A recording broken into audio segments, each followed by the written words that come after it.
Joining us now from Chicago, we have senior advisor and senior spokesperson for the Harris campaign, Adrienne Elrod, plus the co-founder and CEO of All In Together and host of Majority Rules on Two-Way, Lauren Leader. So, Adrienne, let me begin with you.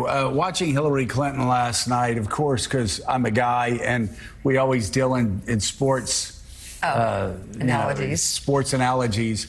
I can't help but think that Hillary Clinton went out and she played the game. She played the Super Bowl against Donald Trump in 2016.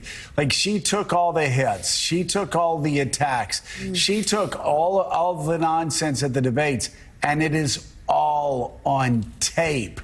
Like, Kamala Harris certainly would be the first to tell you she owes so much to Hillary Clinton for paving that way. But Hillary Clinton has paved the way, and now it makes Kamala Harris's run, though difficult, certainly not quite as difficult as hers in 2016. Talk about the lasting impact of Hillary Clinton, not only on the party, but also on this race. You know, Joe, good morning. It's great to be with you and Meek and everyone here in Chicago. I mean, look, I was obviously here last night. I've been working on the program. I've also I've had the privilege of working for Hillary Clinton, multiple times throughout the 7 years I've been working in politics. Obviously, I worked for Joe Biden's 2020 campaign.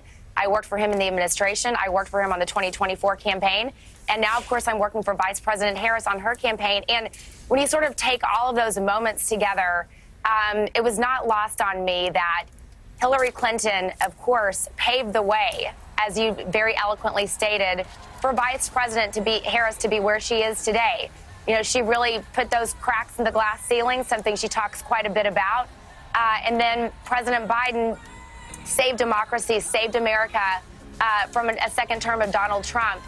And then he stepped aside, and now Vice President Harris is in the most perfect position that she could be in to really take this race to the next level over the next 8 weeks of this campaign cycle. Early voting, of course, starts in Pennsylvania in just a couple of weeks right after the convention. And then we're off to the races during the final stretch of this campaign. So just sort of taking all of these moments together, having worked for the Clintons for so many times during my life. I was on Hillary Clinton's 2008 campaign. I was on her 2016 campaign, working for President Biden. I mean, it just sort of looking at the holistic picture here of Hillary Clinton paving the way, Joe Biden saving democracy, Vice President Harris being where she is today. It was just a really magical moment. Adrienne, there's tons of enthusiasm here, and everybody, of course, is looking for how we now shift from last night, which was really the goodbye to Joe Biden and thank you to Joe Biden. We heard that repeatedly on the floor, to now really fleshing out the image and the narrative of Kamala Harris, which many Americans don't know.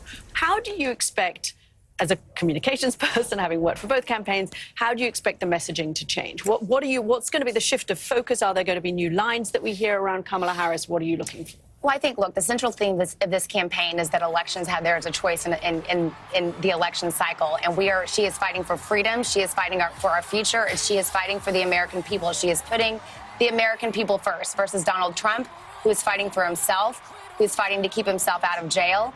And he only wants to seek political retribution on his enemies if he gets back in the White House. So that is the central theme that we sort of look through the lens of everything else on this campaign. I think the brilliance of the team that put together this convention last night, that, of course, Stephanie Cutter and Ricky Kirchner, who are working on this throughout the rest of the week, you saw these beautiful moments, these videos that were produced, really kind of reintroducing Vice President to the American people, talking about her middle-class upbringing, being raised by a single mother in a working-class part of California. Maya Harris, her sister, narrating a video. And then you also saw the contrast moments with Trump. There are a lot of videos and, of course, a lot of moments woven into some of the speeches, making it clear what a Project 2025 agenda being implemented into the United States government would look like for the American people. What losing our reproductive freedoms would look like. We had that really powerful moment with Hadley Duvall and Amanda Zarowski, really telling their stories directly to camera. And look, we put a lot of money behind ads with some of our reproductive freedom surrogates. But there's no moment like showing them on a convention stage in front of millions of Americans in that powerful moment. So you saw last night there was a real story that was told about the dark vision that Donald Trump has and the bright vision that Vice President Harris has. And that is what you will see throughout the rest of the week. So, Lauren, obviously freedom is a big theme here, as is the phrase that was really introduced to the people last night, for the people. The idea that was, and it's what Kamala Harris said when she was a prosecutor. She said, I'm Kamala Harris for the people, doing the state's business. But obviously that's being taken in a much broader sense now, trying to connect with working class, middle class voters who might have felt left behind in the last handful of years. Tell me if you think that's effective, but it also lends itself to perhaps the easiest comparison of all. She's a prosecutor. He's a convicted felon. Yeah, and they leaned into that last night. And those, not just Hillary, but also Governor Hochul, delivered a pretty acerbic speech about, the contrast. And then you heard Jasmine Crockett, literally putting up the resume on the screen, which in the room, people just flipped out. It was just such a creative and funny, but also, powerful moment to paint literally the visual of the contrast on the screen, which I thought was really incredible. Look, I just want to build on what Adrian said, too, about the power of Hillary Clinton last night. There was on a dry eye in my section. I was sitting with Governor Hochul and Senator Schumer and all the delegates from New York. And it was just so deeply emotional. And I think there is this service to country that you see in all of last night, right, from Hillary Clinton, who, ultimately I think we'll look on her historically as someone who, sort of laid down her political life so that the next generation could win. And for those of us who fought for her, it's hard to still accept that in some ways, but extraordinary now to see that torch being passed. And then, of course, President Biden, who made sort of the ultimate political sacrifice, putting aside his own ambition for the sake of the country. And then to build on that in the theme of Kamala Harris being for the people. That's really what I think all of these leaders are trying to prove to America, that public service is just that. It is meant to be service to the public, not to oneself. And that is powerful. We've lost so much of that appreciation for, just sort of the core essence of what serving in democracy really means. And they're bringing that back. And I think it can be very powerful.